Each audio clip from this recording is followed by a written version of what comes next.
Go. Hi, everyone. Welcome to this week's live Path to Prosperity webinar. Welcome aboard, new and old, newer students and veteran students, excuse me, no matter where you are. We literally got you California to Maine and everywhere in between, Toronto, all the way down to Florida, lots of Texans on board. So in any case, it's been a lot of fun. I've been in Texas since the first week of September, and up until Friday morning, it's been like in the 90s, hot. Some days were over 100. And finally, that front came through late Thursday night and cooled everything off just in time for Texas A&M and the Alabama game on Saturday. I wish I could have been there. So in any case, tonight we're going to talk about flipping. All right, specifically the physical analysis of flips. Okay. Now, before we get into all that, just remember we're all live. We're being recorded. If you're watching this recorded mode, that's going to be obvious. But always, regardless, always get the email the next day from Beverly. There's going to be updates in there, system updates, platform updates, scheduling updates, so forth and so on. You also get access to my calendar and all that. So always look for that.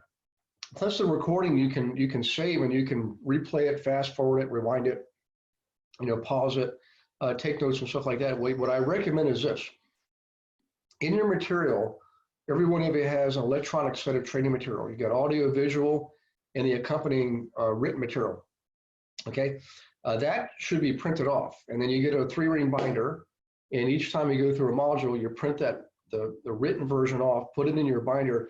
Then you can take notes in your binder and your pages in your binder as we go through the.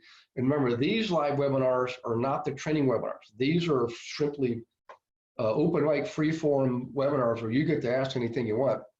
I do prefer that you prepare me ahead of time with your questions just by shooting me a quick email. Use the My Investment Services email, Gary@myinvestmentservices.com.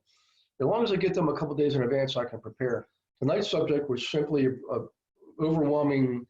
Email is overwhelmingly related to flipping. Okay, so that's why this subject's all about flipping.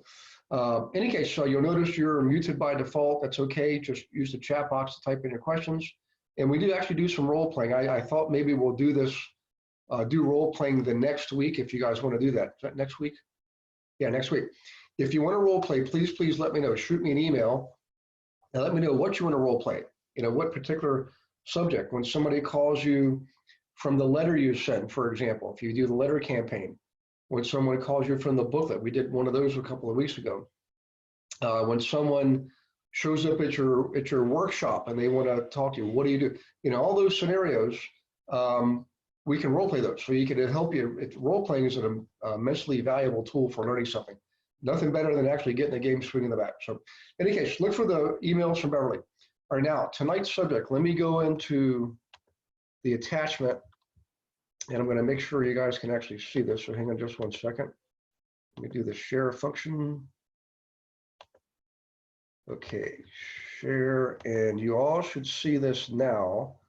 So if one or two of you could type in your chat box, just let me know that you can see on your screen. It actually says across the top, property inspection report. If you could do that, that would be great. That way I know you've got this, you can see this on your screen. Okay, so let me go double check that. Excellent, everybody can see it. I'm a technological wizard. So, all right, so first things first. I'm just going to step back for a second and give you some broad guidelines here. For the purpose of this discussion, I'm going to assume, whether you have or not, it's just where we are technically speaking in the material, that if you're actively working on the flip, you've already done desktop analysis to the degree that you're able to, given the information that you have. So assuming we've done enough, we've identified the area, right? We use school report, we use Melissa data, we use planning commission websites to verify that we're in the right area to be flipping a home. And we've also gone far enough along in the marketing, like, working with banks, sending out the letter, doing social media, all the different kind of marketing techniques, that we're now receive calls from people in properties. We've done some analysis based on our knowledge of the area and the property itself based on what the owner has given us. And also going on to like the county's planning commission website, property assessment website to look and see what they say about the property. We got all that information. We know we can do some basic desktop analysis. So we've got to that point. We've done that on, say, 12 or 15 properties. Now we're going to look at the final 6. We're going to physically look at the properties. This is the stage that we're at right now. For the sake of this tonight's discussion, we're going to assume that's where we are. We don't look at the most expensive. We don't look at the cheapest. We only look at the ones that make the most sense on paper so far. We've still got to go through the property and determine what has to be done to the property. But here's where this is really important. This came up on a podcast I did the other day, working with another veteran investor. And he said he does the same thing I do. We just don't go look at all the properties first, and then we come back and do the analysis. We actually do as much financial analysis as we possibly can up front, and only look at the properties that make the most sense at that point. And we go look at the best of those, the ones that have the highest profit margin and basically the biggest spread. So that's where we are. We're gonna now let's imagine this. We're driving down the street, and by the way, this is important. I want you to please take notes on this, or just remember this. When you're looking at a flip for yourself or for a client, you want to look at it when you're first seeing it from the eyes of the consumer who you're going to be flipping it to, who's going to be living in the house, okay? We call that the end user or the avatar. So they're coming down the street, they're going to see first, they've already assumed we've done the drive-by with them. They're not looking at the house, they see the sidewalk, the driveway, the mailbox, they see the big tree out front, the shrubbery, the outside of the property itself. They can see down the side of to the backyard, for example. Okay, we're going to analyze this doing the same thing that a consumer is, the same order. So this is called property inspection report. This is the first one I'm going to show you tonight. There's 3 forms I'm going to show you: property inspection report, property rehab, like a rehab analysis report, and then finally what we call the summary sheet. Okay. And all this information you can get off of myinvestmentservices.com. So just go into the, go into myinvestmentservices.com, click on members area, all right, and log into the silver level. So Susan, this is going to be all brand new to you. You have to get those logins and passwords from the vendor. And in there, on the left-hand side, okay, there's a blue panel. Here, I'll show you. So let me just go here. Let's click on open up a new session, My Investment Services. Let me do a share on that so you can see this. Okay, so you now should all see the home page for myinvestmentservices.com. Click up here at the top panel on the right-hand side, click on members area. I think it says members. Next page, you're going to click on where it actually says click here for members. Okay. And you actually have to log in. So click log in. And you can see I'm a member just like you. We're all in the same system together. I'm going to scroll down the left-hand side, this panel here, and go to where it says analysis forms, calculators, spreadsheets, things like that. Okay. There's all kinds of forms and calculators you can get. Like here, property inspection report I just had up a moment ago, property rehab analysis. I'll show you that in a second. So that's how you get all these forms. Now let's go back to the form in question. So this is the property inspection report. Now this report here, just a quick note on this. You're going to notice on this report, we don't actually put in dollar figures here. I know it says here, general building exterior, estimated repair, replace. All we're going to do here is actually take notes. We're going to actually do the calculations on another report. So right now, all we're doing is filling this out and making comments on the characteristics of the property. We always start with the exterior first. You want to write that down. Once we're at the property of this, we're going to do a physical analysis of the property. We're going to start with the outside first. We're going to look at the landscaping. You also want to make note if there's any fencing around the property, storage sheds, swing sets, all that, sandboxes, just any, swimming pools, okay?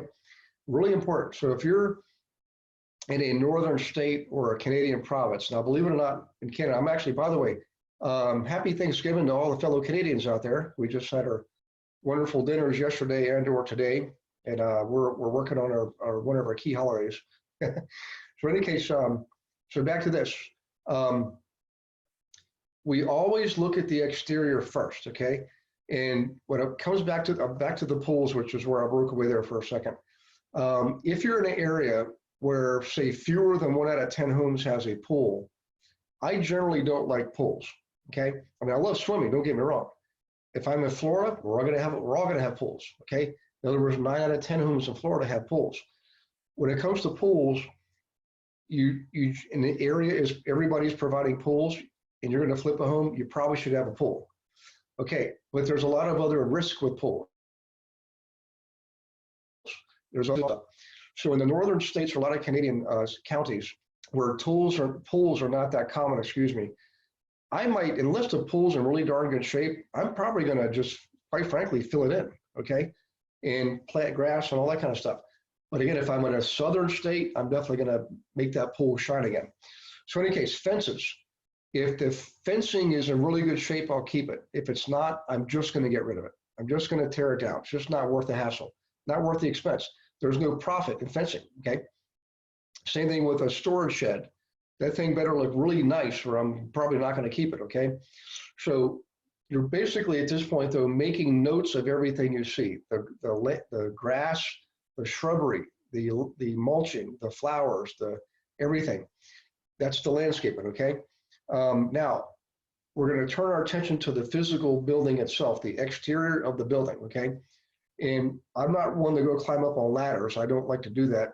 But what I will do is I'll take a pair of binoculars with me and try to get a good view of the roof from some angle where I can have an advantage of height, for example. And on the roofing, what I'm looking for is, pocking, pitting, missing shingles, curling shingles, things like that, because that usually means, you know what, you're going to have to replace the roof. So I always err on the side of caution, particularly with something big like a roof. If it looks suspicious, I'm going to assume I'm going to have to replace it. If it looks like really new, like the shingles are flat and straight, they're not potted or pitted, there's no missing shingles, I'm going to be okay with that roof, okay? And then we look at the siding itself, brick, vinyl, whatever the case is, okay? And the reason we look at this surface is very expensive to remedy. Okay, so we want to take care of these expensive items first. And if we come up with like 3 expensive items, like it needs a roof, it needs siding, and it needs a new kitchen, I probably will walk away because I can find other properties where there's not as much of a rehab project involved. Okay, so back to this. I also look at windows and doors. Look at the exterior of the trim. Is that hopefully they're a vinyl, all vinyl clad, double pane, double hung windows, and the exterior doors are new or newer, either steel insulated doors with good framing. Okay, and also decking, for example, decking and patios is part of this whole exercise also on the exterior of a building. So again, and now all this we're doing at this point, guys, is just making comments on these forms. That's all we're doing, and not actually determining how much it's going to cost yet. We'll do that second. So let me do a quick pause here because I saw some chats coming in. Hang on one second. Chat, and there's 4 of them here. Let's see. Matt is asking, these sheets covered in module 2. In the investor agent program,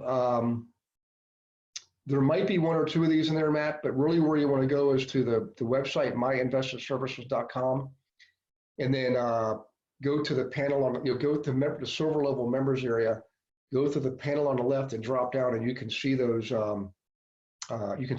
Okay. Let's see.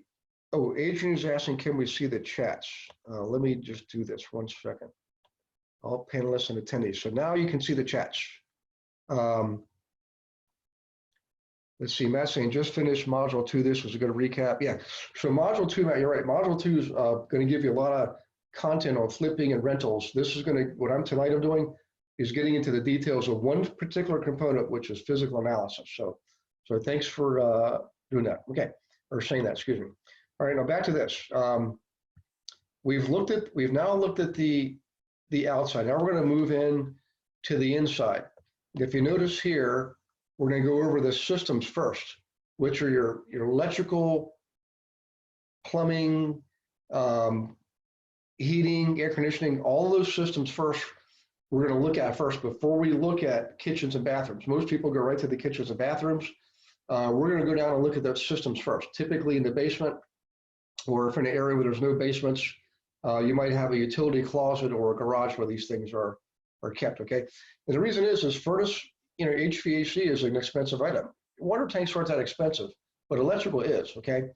So we're going to look at all those systems first. We're going to make note if they look new or they look old, whatever the case is. When it comes to furnaces, what I'm looking for is I'll pull off the panel and on the inside, look at the manufacturing plate. Sometimes it's just now a printed stick-on. It'll tell you when that component was manufactured. If it's like 20 years old, I'm going to assume a replacement, okay? If it's like 5 years old, I'm going to be fine with it. And what I'm really looking for, those the ones that are in the middle, I'm looking around the valve, the gas valve, to see if it's got any oxidation, if there's any signs of rust anywhere. I'm gonna turn the thermostat up to click it on, make sure, see what it sounds like when it comes on.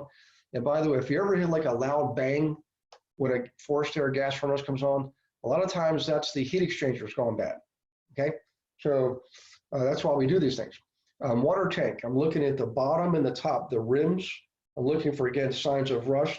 I'm looking for signs of oxidation, again, around the valves and all that. So in any case, on an electrical system, I want to make sure I've got the Romex wiring, the white clad encased wiring, and I want to see breaker panels, okay?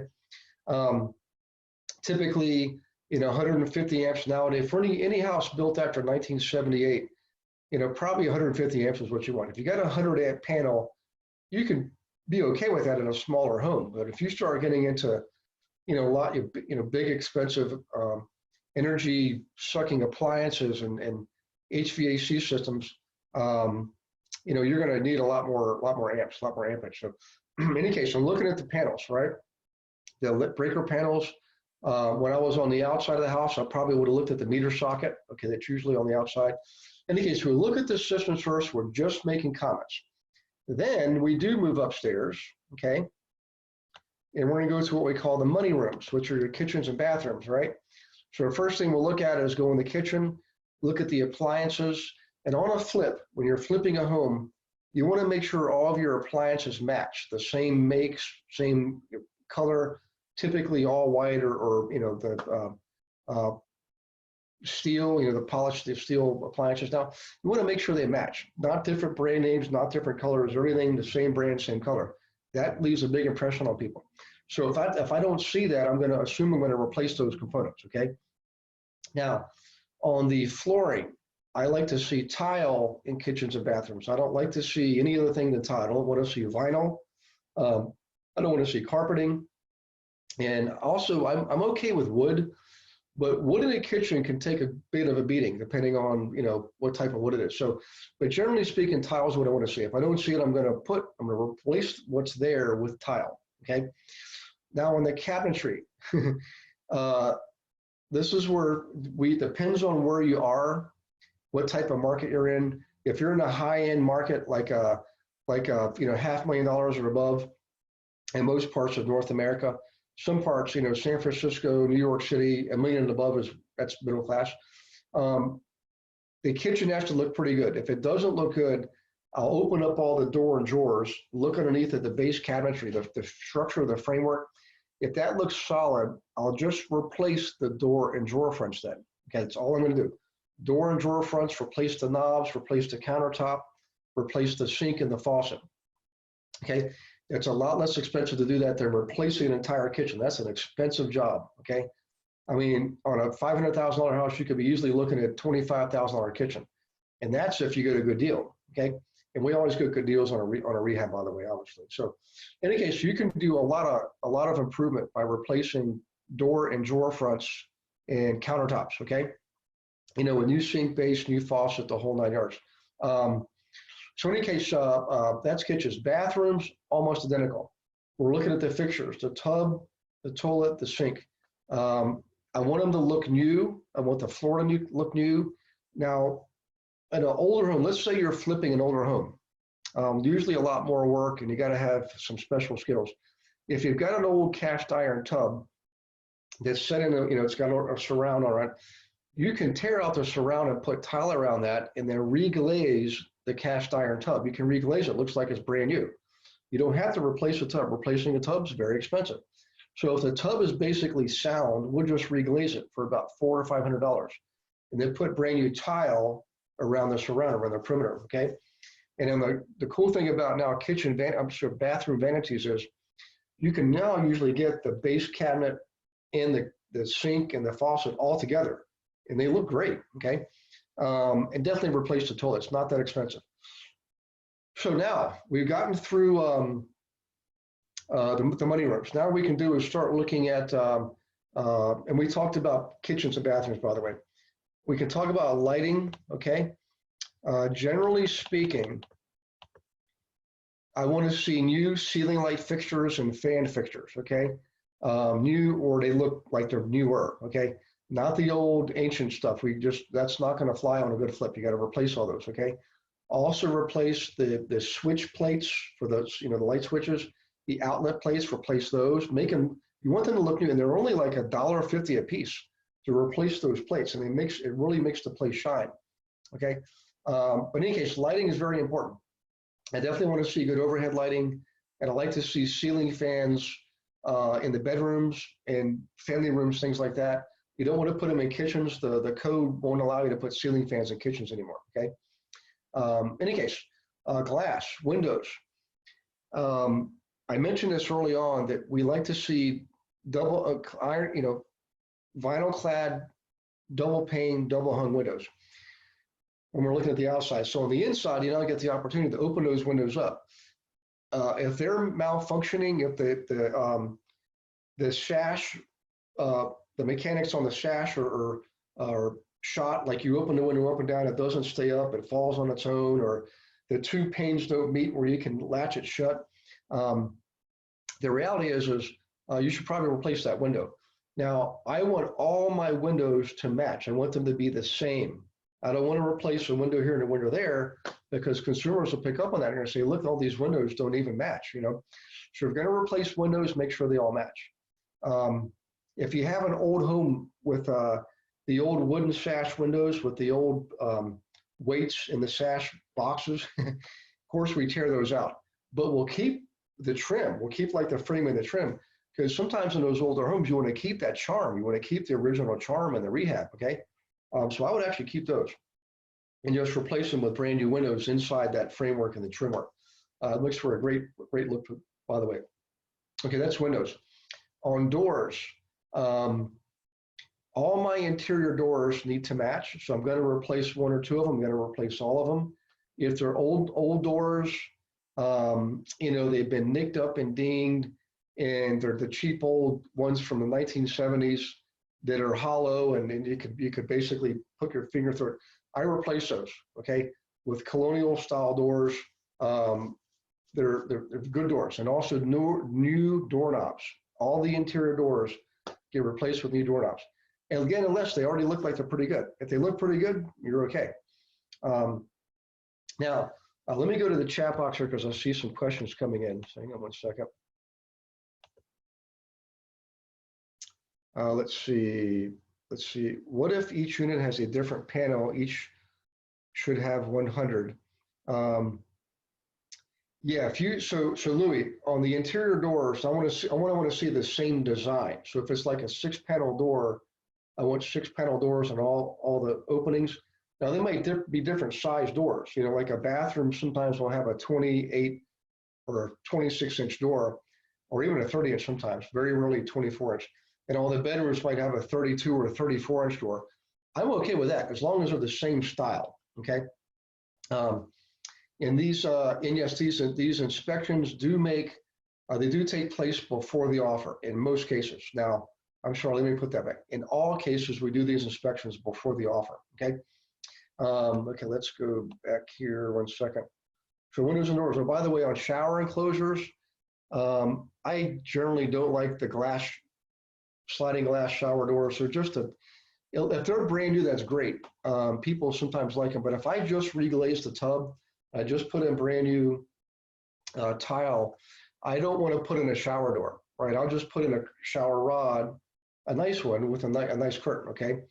Plain, simple, clear curtain, by the way. So in any case, that's now on the, by the way, if you have a basement and you have basement windows, generally what I like to see there, if they're the smaller ones, like too small for people to fit through, I would use glass block. You can get glass block windows prefabbed for you. You have to measure the opening and they'll make them for you, and you just bring them back home and put them in there, and they're easy to do, okay? So that's what I like to see in basements. On garage doors, I'm okay with having see-through, panels, glass panels on garage doors, although some people don't like that. Some people get scared because people can look through the garage doors and see what's in the garage. Personally, I don't care, because in the garage I got cars, and that's, people assume there's cars in there. But just be mindful in your area, if most garage doors do not have the glass like that you can see in the garage, then don't do it. If they all have them, then you should probably do it.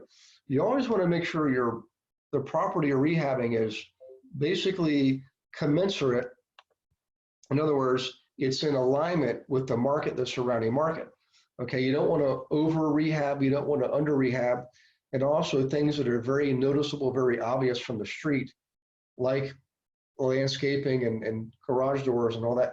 They should all be of similar character, not exactly matches. You don't want to do that, but if nobody has windows in the garage doors, you probably shouldn't either. Okay, just like we mentioned with pools. If nobody has pools, if 1 out of 10 homes have pools, maybe don't have one. They're expensive to take care of. They're expensive to repair, and quite frankly, there's a liability there. Okay, but again, if you're in Florida, everybody's got pools. You should probably have a pool. So in any case, back to this. Now what we're going to do is we're going to start paying more attention let's talk about flooring, okay? I mentioned this earlier. I was doing another presentation earlier. I generally want to see tile in my foyers, any entranceway, front or rear, or a basement entrance or garage into the house. I want to see tile typically. I want to see carpeting in the bedrooms, okay? And I want to see hardwood floors when it's appropriate in like living rooms and dining rooms, okay? By the way, kitchens and bathrooms always get tile on the homes I flip. I have done wood before in kitchens, and it looks great. Okay, one of the new styles is, light wood floors, like a light oak, for example, or maple, white cabinetry, and some kind of natural stone countertop. That's just a great combination. But styles change, so just remember that. That's why I really don't. If I had a preference, I would not do wood floors in kitchens, because I know that those styles change. I also know that this tile is a forever type product. It's just lasts a long time, and quite frankly, it's style-wise, it's got a lot of longevity. So in any case, on the carpeting should also be commensurate with the pricing of your housing. So there's in my rentals, I use it's a brand name called Shaw carpet. I get the light. There's 3 weights. I get the lighter weight, but I get a heavier grade padding. That's in my rentals. On the flips, I always get the good padding, and I go up to about 27 a yard on the actual carpeting itself. On middle class homes, if I'm going in a high-end neighborhood, which I generally don't do, I almost always flip that middle range home. I'm going for 27 a yard. But again, if you've got a high-end place, you have to go more expensive on the carpeting. But again, we're in the business of helping our clients make good decisions and better decisions for ourselves and our own flipping. And so you always should flip in the neighborhoods where most people are buying and selling. It's not going to be the most expensive neighborhood, okay? I know it's tempting to flip, $1 million houses because you make more money, but the fact is there's more houses in that middle range around the U.S. and Canada that more people can afford. So in any case, back to the flooring. On the carpeting, that really needs to look really new. If it doesn't look like it's really new, I'm going to replace it. You don't want any staining, anything in your carpeting, because that's a huge detractor. Any pet odors, man, it just, you could fight pet odors to the end of time, and you will never win that battle. It's a crazy, I love animals, believe me, but they can sure do damage to a carpet. So in any case, I generally do not put drapers in my flips. I will put blinds in my flips, okay? If I have a home staged, I might let a home stager convince me to put up just the end curtains, just the decorative ones. But the thing is it's another style thing, and a lot of people want to put up their own draperies. So I'll put up the blinds, but I'll generally stop there. Okay. Now let's see what else we've got here, because we got some more forms to go over. Whoops, excuse me. All right, we just finished that form. By the way, you notice I didn't talk about painting, so let's just talk about painting, for example. I almost always paint every flip. Very rarely have I gotten out of a flip without painting at least something. You don't want any scratch, dents, dings, any handprints, any scuffing, anything at all. Always on painting, by the way, to do a good job on painting, first off, you want to hire that out. You don't want to do that yourself. I like to use satin on the wall surfaces themselves. It's not exactly semi-gloss, and it's also not flat, not eggshell. It's satin and looks really good. And then I would use a good high-grade semi-gloss on all the trim work. And sometimes I'd use 2 shades of the same color. So the semi-gloss would be a lighter shade of what I used on the walls, okay? And if the walls are very light, then I'll use plain white on the trim work, okay, around the door frames and window frames. In any case, painting, another expense. All right, that's the first form I want to show you. Now let me show you the second form. So far, that's where we do all of our basically taking notes on the properties, okay? We're making notes of the characteristics of the different components of the property. We're not really going through a lot of financial analysis at that point. The next form is we are going to do financial analysis, which I'm going to show you here in just a second. This is the property rehab analysis form, okay? And this one, again, is on the website, silver level membership area. And you can download that form from there. Now, at this point, we're going to have a lot more detail, and we're also going to start adding cost to the rehab, different components of the rehab project, okay? Okay, so first things first, you basically want to put all your notes on here, everything about the property, you know, owner, broker, if there's anybody involved there. Any other related costs that are not part of the actual physical building itself. You know, if you're moving walls, does the local municipality require you to have an architect give you a drawing? Sometimes that happens, depending on where you are. Maybe you got legal fees. Maybe you got to pay for some permitting, okay? Maybe accounting fees, things like that, insurance. You want to basically keep track of all these costs, because that's basically your overhead. You basically got you know, cost associated with maintaining the property for insurance purposes and utilities, basically carrying costs, okay, that you need to account for. So you account for all those, all right, that's going to come out of your profit. And then we're going to move into the interior. And it's almost the same type thing. We've already got all of our notes from the property inspection report. Hey, real quick, guys, let me check the chat boxes. I saw some chats just come in a second ago. Let's see. Well, I missed one from Louis. Louis, is that was hydropane? No, the windows we use are basically double pane, double hung windows, or vinyl clad windows, okay? All right, this is from Melissa. Let's see, Melissa says, I've always replaced hinges along with knobs. Do you recommend? Oh yes, I'm sorry, back on the cabinets, guys, absolutely. If you're replacing the door fronts that have hinges, you definitely want to replace those hinges, okay? And they're very inexpensive. Nice, shiny looking polished steel. They look great. Let's see, this is Teresa. Do you find carpet or hardware more popular in the mainstream? Which would you do?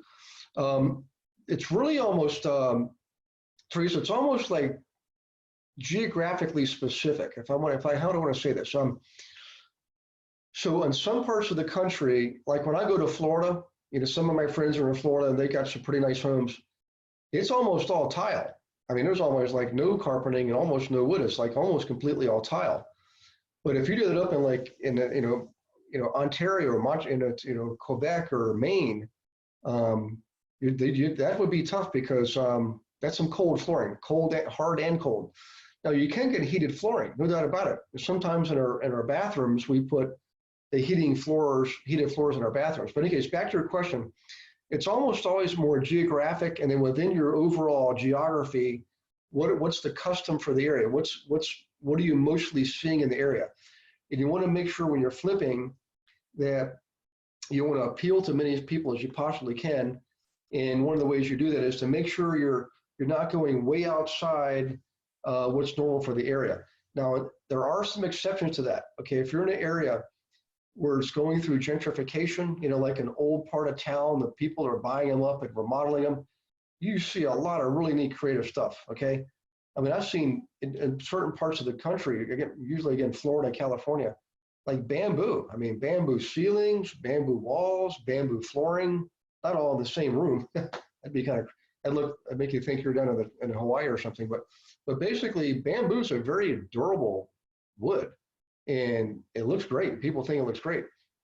Okay, so now when it comes to hardwood versus carpeting, my preference is this. I like to see carpeting in the bedrooms no matter what. Again, with some exceptions, again, those old properties and people just want to expose to hardwood floors, and I get all that, and they put an area around. But in most cases, anything built 1978 or later, I'm generally going to have carpeting in the bedrooms, whether it's Florida, California, or Ontario. Tile, I'm always going to use in my kitchens and bathrooms, almost always. And the only time I use hardwood floor is in like the living rooms, dining rooms, and dens, okay? Let's see. Can you switch the forms from the analysis form and calculators on member site? Oh, I'm sorry. Let me go to the member site here, guys. Hang on one second. Okay, can you see that? I just switched back over to let me drop down the chat panel. So I just switched back to the forms, and you'll see property inspection report. We looked at that first. Now we're on the property rehabilitation analysis form. We're on that now. There's other forms for calculations for rentals and so forth. So let me open up the chat box. Can you see that? And I went. Let me just go here real quick, guys, and make sure. For rehab analysis, do you use contractor to evaluate the cost? So here's what I'm going to do next, guys. I'm going to show you what we do here. Let me go back to that form. Okay. And we're going to add up all these components. And by the way, if you notice here, I like this view too, because it also gives me the room view. See where it says master bedroom, bedroom 1, 2, 3, bathroom 1, 2, den, family room, halls, floors. I like to see what we call the room view of analysis, and also the component view. In other words, electrical is a component, painting is a component, plumbing is a component. I like to see the component view and the room view. And what I do is I compare the two views, what we call the rehab sheets, okay, which I'll show you next. And I can look for situations where maybe we missed something, or maybe we've double counted something, or maybe I'll get better ideas. I'll get some more creative ideas on how to do the rehab, okay? But what we're doing here, guys, we're adding up all of these costs, okay? This is where we start to put numbers on these things, all right? Interior, exterior, the whole 9 yards, okay? And at the very bottom, we've got basically our analysis on the property, the financial analysis on the property. So this is very important, because when you're working with contractors, and I'm going to show you something else in a second here, I would encourage you to always get a minimum of 2 bids. We always say 3, but the reality is once you get up and running, you'll get used to your contractors, and you'll have a pretty good idea of what, if they generally bid high or bid low, or if they're pretty much spot on. You don't have to question them so much as you go forward working with contractors, but you always want to get at absolutely minimum 2 bids, and not necessarily to price them against each other, but to look for ideas. One guy might have had a better idea than the other guy. You might decide to go with contractor A, but have him incorporate some of the ideas that contractor B had, and vice versa. That's really why I do it. I have a pretty good idea now what it costs to do things, and I'm comfortable. And the guys know that. They know when I get bids, they give me bids. So I'm pretty up on cost. I'm just comfortable looking at these bids. So in any case, that's the second form. The second form, little different view from the first form. And we also add in all the costs. We're going to put on the costs and add all those up. Now, if you're not really keen on putting in cost yourself, you can go to several online sites. In fact, I think Lowe's has what used to be called a bid room. Home Depot, you can go in and see the contractor's desk, show them everything you're doing. And there's a lot of websites now you can go and get some basic guesstimates on cost of rehab. I wouldn't count on them. I wouldn't rely exclusively on anything online, because they're going to give you like averages, and what's average in Los Angeles is not going to be what's average in Dayton, Ohio, for example. Okay, so just keep that in mind. It's okay to look at those for reference, but always do your own cost, and you can go locally to the big warehouses, the big supply houses, Lowe's and Home Depot, to get a lot of the information. Okay, now you do want to submit these. You do want to have contractors submit their bids. You want to do as much as you can up front, though. So when you receive bids from the contractors, you'll know if they're in alignment with what you had in mind. Are they high, are they low, whatever the case is. Okay. All right, let me go to the chat box before we go on to the next form. Okay. We got lots of questions. Let's see. Not seeing form. I wonder if I had to hit share again. Let's see. James is saying in Texas, we're seeing a lot of luxury vinyl plank. Any opinions other than matching what is selling in the area? Well, I've seen that kind of stuff too. In fact, there's something else I'll tell you guys I've seen is there's artificial wood flooring. It looks really good. Okay. Different models, different brand names. But one thing I have seen in some resort areas that I actually do like, it's almost like it's sheet flooring, but it's actually really wood. It's just not the thick wood planks you put down.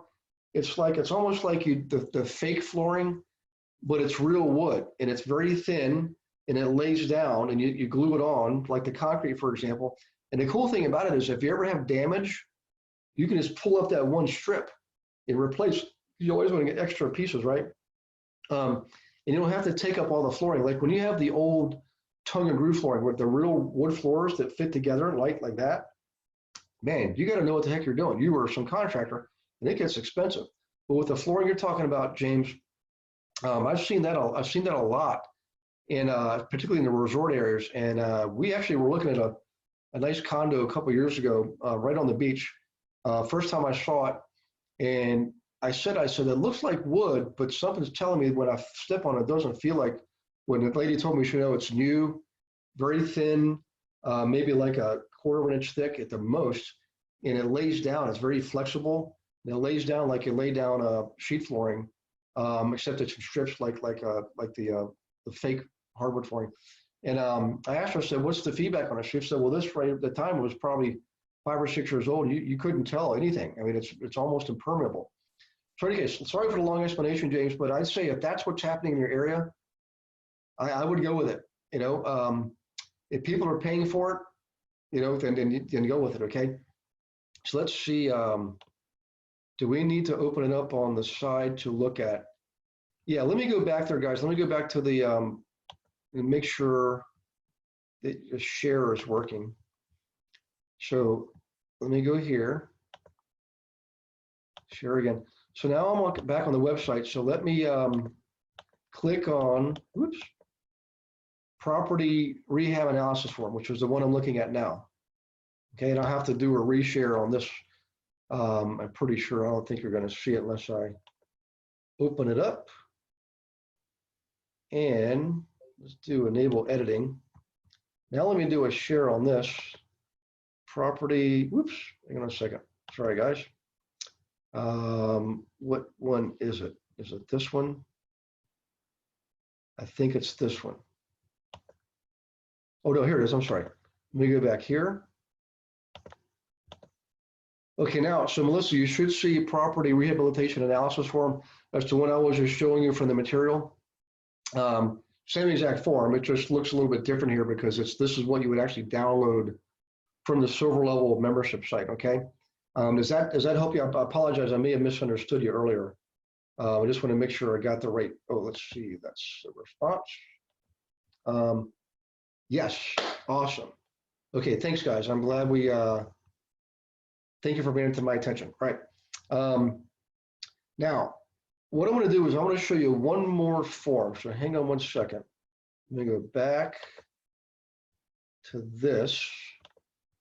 And I like to use like a, I call it my summary sheet. So let me scroll down here. Oops, did I pass it? No, I don't think I passed it. Here it is. Okay. Let me just make sure you guys can see this. Hang on one second. I'm on flipping and share.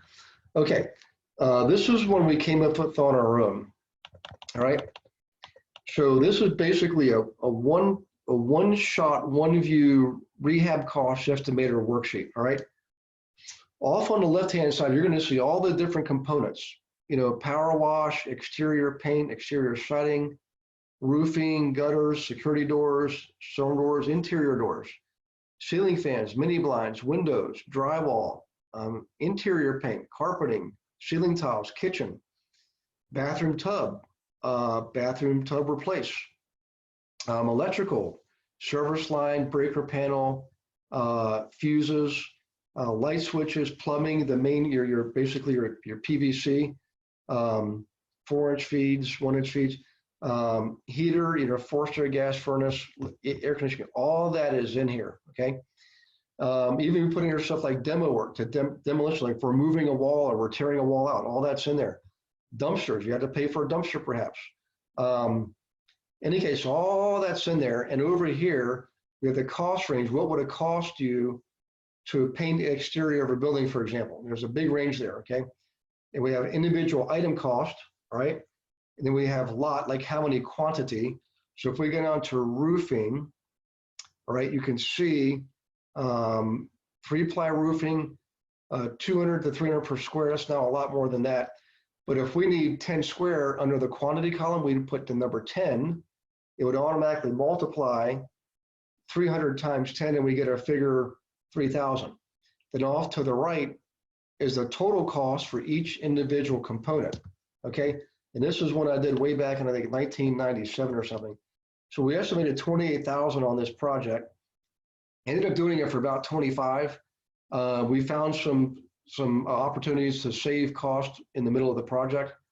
Ended up being a great flip. In fact, I sold this property for the exact MAO that I thought, maximum allowable offer is what MAO means. I sold it for the exact MAO I projected beginning of the project.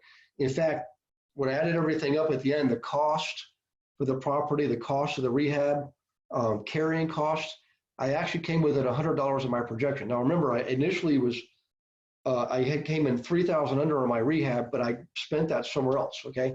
So in any case, when you do this type of work on your flips for yourself or if your clients are just, you want to share all this. By the way, guys, this is important.